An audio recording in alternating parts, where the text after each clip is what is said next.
We're going to have to rebuild within this wild, wild west of information flow some sort of curating function.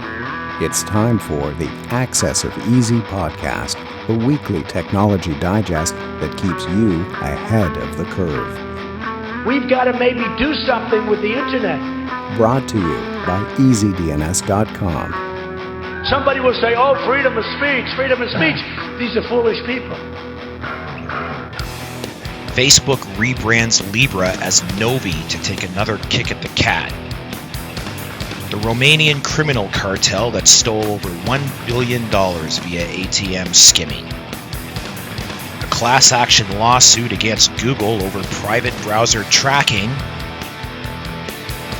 And Amazon bans and then allows a book that challenges the coronavirus narrative. Hello, everyone. This is Mark Jeftovic here with another episode of AxisOfEasy. This is number 149. We're taping this on June the 9th. And let's get down to the quotes. Actually, let's tell you where the show notes are. First, it will be on AxisOfEasy.com/149. And now we'll do the quotes. Last week's quote was, "Uncertainty is an uncomfortable position, but certainty is an absurd one." That was Voltaire, and the winner was Michael Cierchio. This week's quote is, "Emergencies have always been the pretext on which the safeguards of the individual have been eroded." So remember the rules. You can't search this up online, and the first person to post the correct source of the quote to the show notes page, which I just gave you, will get their next domain renewal or web hosting renewal on us. Facebook rebrands Libra as Novi to try again. So Facebook has been attempting to rebrand their failed Libra initiative as something called Novi, and so far it's flown under my radar, maybe everybody's. So when they came out last year, I wrote at length on why the idea of Facebook coming out with their own digital currency was a terrifying prospect to nation states in general, and why it was no surprise when governments moved quickly to shut them down. In AxisOfEasy number 117, we detailed how the U.S. Senate all but extorted the various constituents of the Libra Council to drop out or face investigations for their roles in distributing child pornography. Yes, really. And in case I'm sounding too sympathetic to Facebook, note that Charles and Jesse and I have spent multiple episodes of our AxisOfEasy Salons analyzing how much it would suck if the successors to our currently failing institutions turn out to be the likes of Google and Facebook and Amazon. We're basically talking about two overwhelmingly huge and self-serving venal entities in nation states and big tech platforms duking it out for hegemony over everybody else. So it was by pure fluke that I caught an article called Facebook, Novi, and Surveillance Finance by UK developer Stephen Deal. All other references in the news about Facebook's rebranding under the Novi label frame it as a benign brand overhaul of Facebook's proposed crypto wallet. Only this article continues on the theme of what the ramifications are for the rest of us under a regime of big tech autonomous digital currencies like Novi. Quote, "Facebook's latest attempt to infiltrate the financial services sector has seen the rebranding of their Libra cryptocurrency project into the new Facebook brand Novi. Last year, this release was widely criticized by both regulators and the technology industry. After the initial announcement and code drop last year, the Libra name has been dragged through the mud by the press due to the project's complete disdain for compliance, horrific privacy implications, and bizarre code architecture. However, nothing about this project has changed in any meaningful way, and its intentions are just as insidious as they were last year. Novi is an attempt to build a large global data mining project on consumer financial data. If the Facebook Novi project is allowed to launch, it has the potential to create conflicts of interest which rival the 2018 Cambridge Analytica scandal."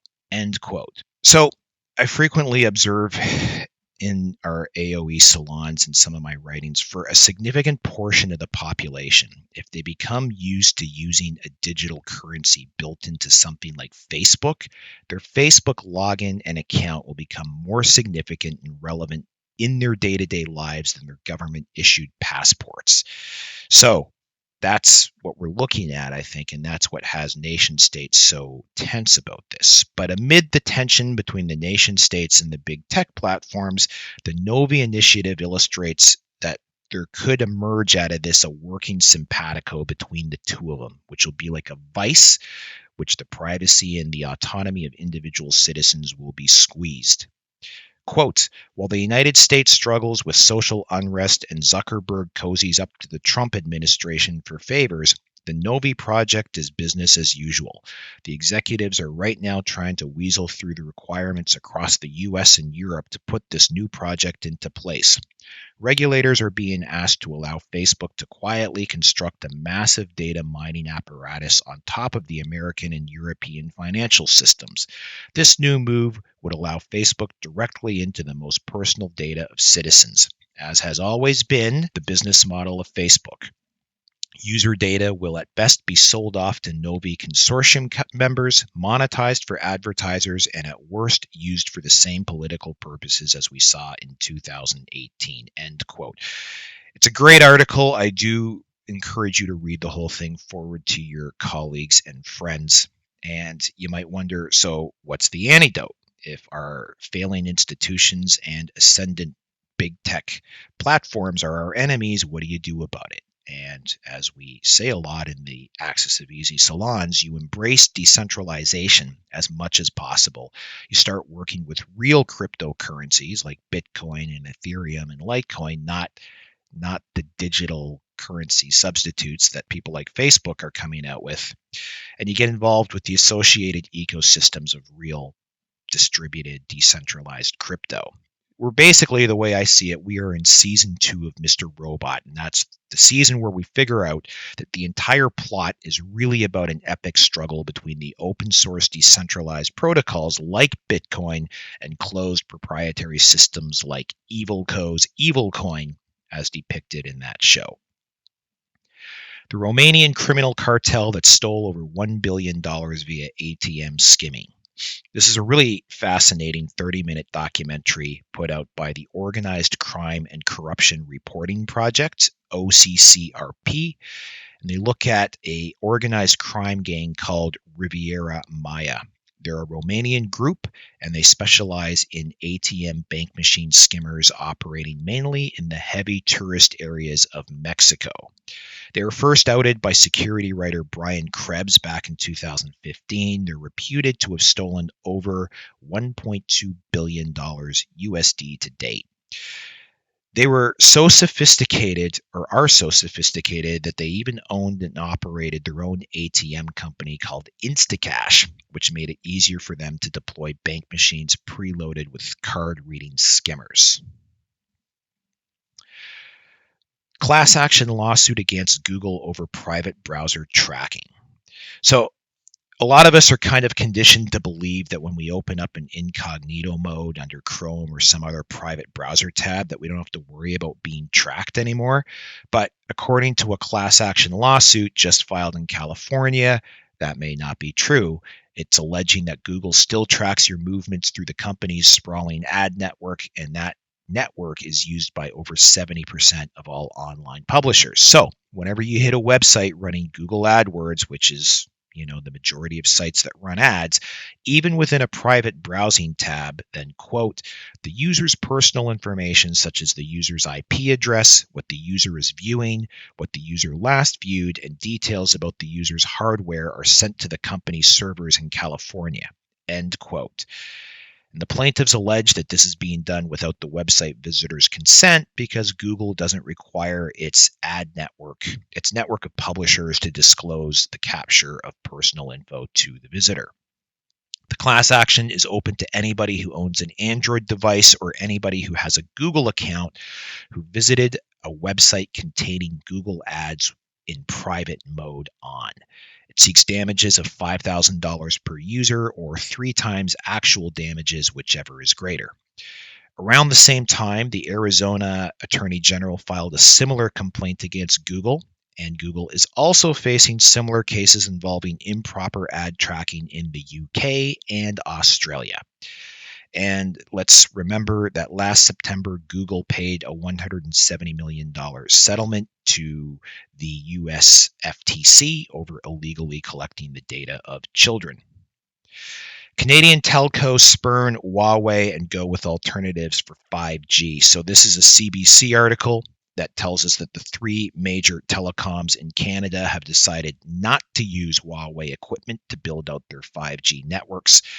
Bell and Telus have decided to go with Ericsson, which is Swedish, and Nokia, which is Finnish, and Rogers already had a pre-existing deal with Ericsson. So these decisions come amid widespread suspicion that using Huawei to build the next generation IT backbone would come with some national security implications, because it is alleged or suspected that the Chinese government is using their own country's big tech players in foreign surveillance and intelligence gathering roles, and even theft of intellectual property. There's some deeper coverage of this. There's a book called Claws of the Panda, Beijing's Campaign of Influence and Intimidation in Canada by Jonathan Manthorpe. I've got it. I'm about halfway through it, and it details the Chinese Communist Party's operations, including those of Huawei within Canada. New service pinpoints your email before you submit any data. Another article by a dev named Heshi Brody. He was shocked to find that retargeting and shopping cart abandonment systems had kind of gone over the creepy line, as they say, when he was shopping for a breast pump for his wife. He found a site, and he was completing an insurance form there to learn about his coverage options, but he hadn't submitted the form yet, and he took a break from the process because his wife wanted to research the breast pump. 10 minutes later, he got a shopping cart abandonment email from the website, and he's wondering, how did this even get here? Because I haven't even submitted the form.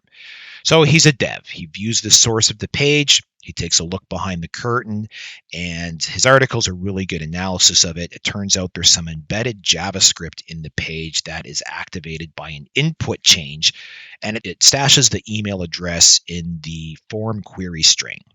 And it all comes from a third-party tech called Ad Shoppers. That's the company is called Ad Shoppers, and they have a system called Email Retargeting Co-op and SafeOpt Consumer Rights Management Integrated Platform. And so, as I understand it, the system goes beyond snagging your email on a session you don't complete or a form you don't submit. In their own words, they, quote, network many sites to a point where at least one knows who you are.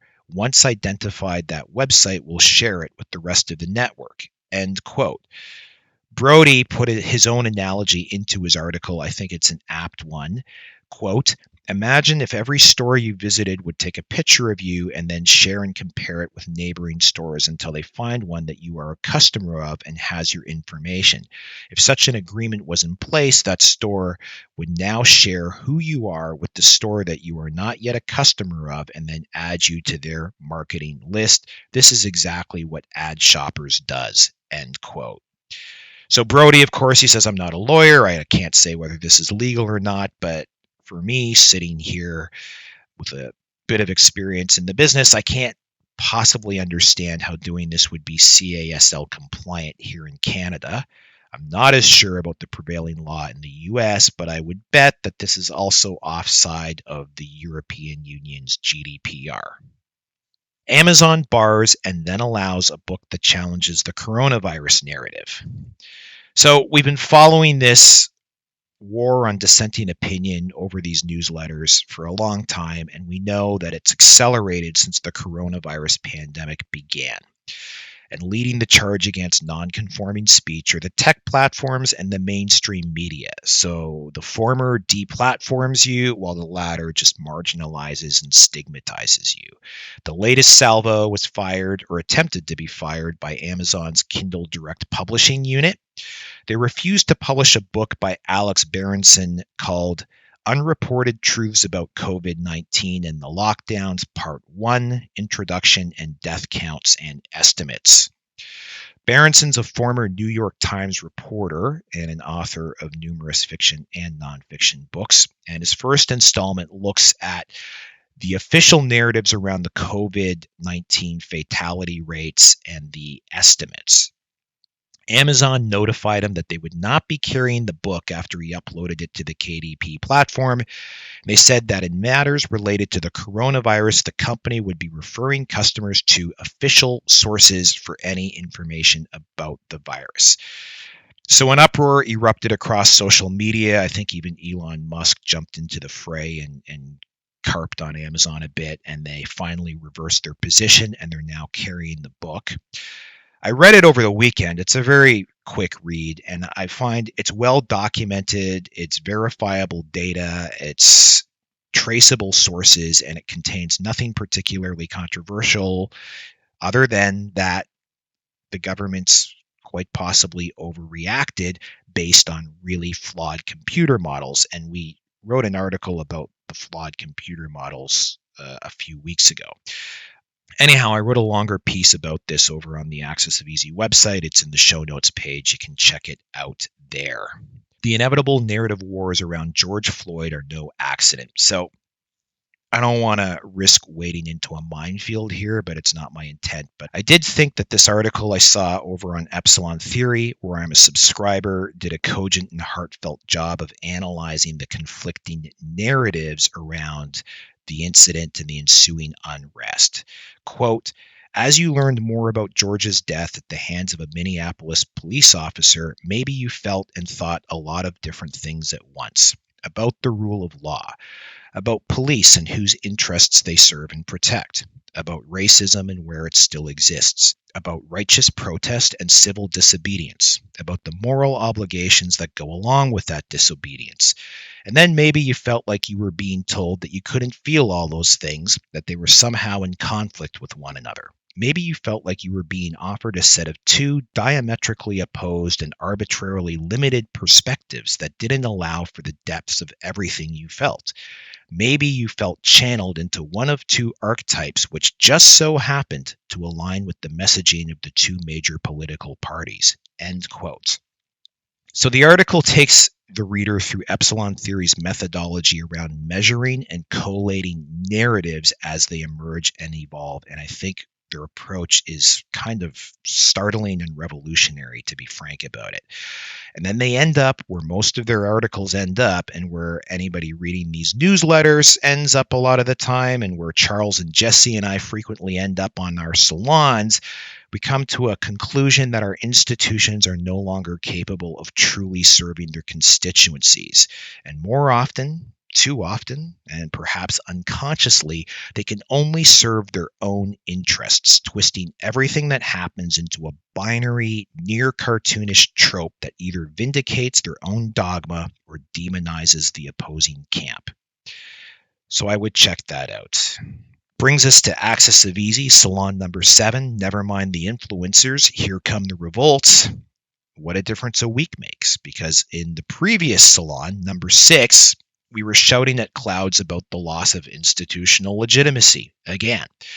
And as we taped number 7, we found ourselves in what looked like the early innings of a revolt. As the coronavirus was the catalyst and not the cause of the current economic crisis, the protests around George Floyd was not the cause but the catalyst of widespread unrest among the populace. As Jesse quipped at the beginning of the previous week's episode, people are pissed. Yes, they are. So we go through all that. It's a pretty interesting conversation, and who knows where we're going to wind up this Thursday by the time Thursday gets here for this coming week's salon. But that's it for this week. I hope everyone stays.